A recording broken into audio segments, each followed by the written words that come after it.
the interesting thing about writing the revision on Eat Right, you cannot find a person who wrote a diet book 2.5 decades ago, Robert Atkins or Dean Ornish, who in a subsequent book didn't modulate their initial earlier extreme viewpoint. So for instance, if you look at Atkins' books in the 70s, you couldn't really do much with carbohydrates, but later on as his writing and his product line expanded, you could all of a sudden, you had all sorts of bars that had all sorts of carbohydrate-like substances.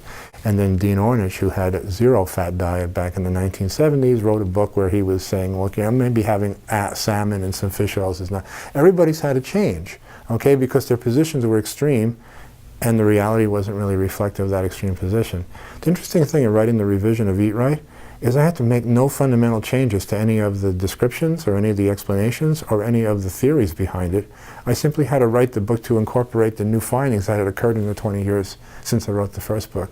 So I had nothing really profound to change as far as where the books went, but we had much more of a basis that we could incorporate. So much, there was no genome in 1996, there was no microbiome in 1996, so we had this whole new insights that had developed that we could incorporate. But other than that, very little. It really has taken 20 years for people to catch up to it. It didn't really have to modulate itself to the new findings at all.